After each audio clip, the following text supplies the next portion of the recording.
¿Qué nos podrá parar en el Congreso en el año 2010? Hasta hace 48 horas era más fácil saberlo, o más fácil, o menos difícil. Ahora con el revuelo del efecto Carlos en la reunión del Senado, aparentemente es un poco más difícil. Pero evidentemente podemos tirar algunas líneas. La primera es justamente el bloqueo con K, que el gobierno hará de un Congreso que en algunos momentos le pueda sumar como hostil, mientras no encuentre algunos temas o algunas líneas para poder hacer que el Congreso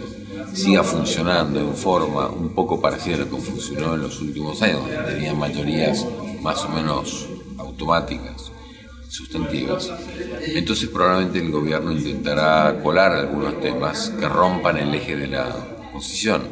temas que no afectan a su gobernabilidad, temas que no tengan que ver por ahí con recursos para el propio gobierno, que tengan que ver con cuestiones institucionales, con cuestiones de legislación sobre el matrimonio, cuestiones de educación, que en realidad al gobierno le interesan poco. Las cosas que le interesan más es cómo sobrevivir, cómo seguir concentrando poder. Esas difícilmente se las va a ceder a la oposición, a menos que la oposición se las pueda birlar. Es decir, que encuentre mayorías propias o algún trasvasamiento de diputados que hoy son oficialistas y que por alguna razón, como pasó en su momento con la 125, voten en contra del gobierno. El gobierno intentará seguramente tener más fondos y para eso acudirá a alguna legislación y tratará de cooptar por las buenas o por las malas, pero siempre por intermedio de alguna prebenda oficial, a legisladores que hoy votan en contra del gobierno. El gobierno necesita fondos, necesita poder endeudarse más, las provincias también necesitan fondos y necesitan poder endeudarse más. Evidentemente, si hay algún lugar donde se juntan los intereses del gobierno federal con el de alguna de las provincias, habrá negocio político. Si no, el bloqueo será constante y solamente funcionará el gobierno con algunas cuestiones que son epidérmicas o son para la tapa de los diarios, pero que quizás a veces tampoco van a cambiar la vida diaria de todos los habitantes en forma sustancial. Veo una transición en la cual el Congreso va a cumplir una función probablemente de bloqueo de iniciativas del Ejecutivo que puedan en alguna medida ser controvertidas o perjudiciales a la sociedad. En ese sentido me parece que el rol del Congreso va a ser positivo. No veo que pueda ir mucho más allá de ese rol de bloqueo y en ese sentido creo que vamos a ver mucho conflicto, mucha controversia y la repetición de estas escenas en las cuales oficialismo y oposición chocan en igualdad de condiciones o en una relación de fuerzas muy pareja y el Congreso por lo tanto se traba. Resumiendo mi charla, lo primero que dije fue que es muy difícil hacer perspectiva política en este contexto de altísima volatilidad, incertidumbre, fluidez de la situación política hoy, estas últimas semanas, estos últimos meses.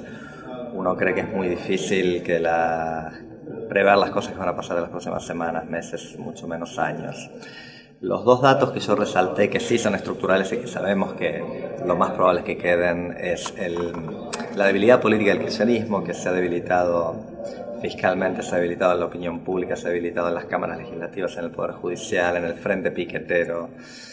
Por todos lados el kirchnerismo ha perdido poder muy fuertemente en los últimos años. Y la fragmentación de la oposición. El segundo factor es el hecho de que la oposición no ha capitalizado tanto esa descomposición del kirchnerismo porque está fragmentada y dividida por numerosos clivajes que aparte no se superponen. Entonces el clivaje de una oposición furiosamente anti-K versus una oposición más dispuesta a negociar con el kirchnerismo, el clivaje de una oposición peronista versus una oposición no peronista, el clivaje de una oposición más de izquierda versus una oposición más de derecha. Todo esto hace que sea difícil coordinar a los opositores y por supuesto el gobierno puede pescar en ese río revuelto, ¿no? En ese contexto de debilidad del gobierno y fragmentación de la oposición, yo veía como dos estrategias plausibles, posibles, seguramente más de dos, pero dos principales que se podrían tomar para gobernar en los meses que le quedan, año y pico que le queda al gobierno. que es la estrategia de gobernar en minoría con alianzas permanentes o coyunturales con partidos de la oposición, como se hace en las democracias parlamentarias de Europa o en Brasil, para no ir más lejos, donde Lula, su partido, tiene una clarísima minoría en las dos cámaras del Congreso, pero gobierna en alianza con el PMDB y varios otros partidos brasileños, y al kirchnerismo podría hacer eso perfectamente porque sus minorías están muy cerca de tener mayoría. Le faltan unos poquísimos votos en el Senado y algunos más en la Cámara de Diputados, pero son conseguibles si intentaran aprobar proyectos legislativos razonables y estuvieran dispuestos a negociar con la oposición y conceder algunas cosas. Yo creo que esa estrategia sería plausible, razonable y que les permitiría llegar bien al 2011. La otra estrategia que es más probable, más en concordancia con la esencia del kirchnerismo, es la estrategia de el bloqueo del Congreso, el ninguneo del Congreso. Sería decir, bueno, lo bloqueamos por, triquiñuelas procedimentales, como ha ocurrido ayer con el logro de que Menem no vaya y por lo tanto quitarle la mayoría a la oposición, por la vía de puentearlo, de no enviar cosas al Congreso, tratar de o no sacar iniciativas o sacarlas por decreto o por decreto de necesidad de urgencia, o por la vía de vetar las cosas que el Congreso apruebe por su cuenta.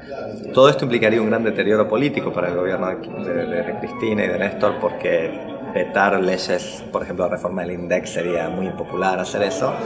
pero el gobierno creo que está dispuesto a ejecutar una estrategia que ha ejecutado con algún éxito últimamente, que es decir, bueno, nos hundimos nosotros en popularidad y poder político, pero hundimos a los demás con nosotros. Acusamos, chicaneamos a la oposición, los ponemos en bretes difíciles como el que pusieron a Cobos con el tema del Banco Central,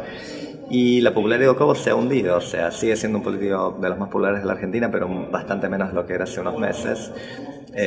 Creo que en buena parte por el hostigamiento al que ha sido sometido por el gobierno. Entonces el gobierno se hunde, se ensucia, pero logra que los demás bajen con él. Y por lo tanto creo que el rol más positivo que va a poder cumplir el Congreso en estos meses es bloquear barbaridades sancionales del gobierno de los Kirchner, no permitir que ocurran cosas como la reforma del Consejo de la Magistratura o la expropiación de los fondos de las AFJPs, pero no cosas propositivas, no políticas públicas propias que puedan sacar el Congreso contra la voluntad de los Kirchner. Y tampoco van a poder impedir el daño que los Kirchner puedan realizar intertemporalmente por decreto, por decirlo de alguna forma. O sea, el daño fiscal y monetario, el abuso de las finanzas públicas y de la emisión monetaria para llegar bien en estos meses y transmitirle al próximo gobierno una herencia de deuda, déficit e inflación mayor a la que tenemos ahora. El daño a las instituciones, por ejemplo, una ofensiva contra las pocas instituciones que quedan en pie en la Argentina, como el Banco Central, que ya ha sido atacado, y la Corte Suprema, que todavía no ha sido tocado, pero yo no descartaría que en una coyuntura muy crítica el kirchnerismo se lance a atacar, desprestigiar, ensuciar y deslegitimar a la Corte Suprema. No digo el juicio político porque probablemente no van a tener los votos en el Congreso para hacerlo, pero sí otras estrategias de anulación política. Y finalmente que se lancen, y quizás esto en algún sentido es lo más peligroso de todo, a la destrucción de su propio partido. Es decir, dado que no puede liderar un peronismo que obviamente tiene muchas señales de rebelión y de no querer caer con ellos, que se lleven un pedazo del peronismo, lo rompan y terminen de destruir el último partido político que más o menos queda en pie en la Argentina, y la Argentina se convierta directamente en un país sin partidos. Digamos, que se complete el proceso de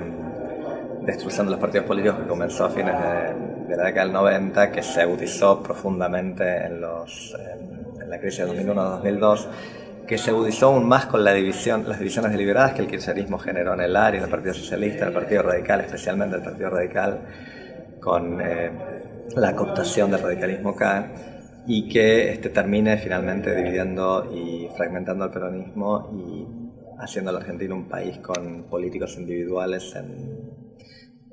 con estrategias de supervivencia individual que no pueden coordinar nada porque no tienen partidos políticos.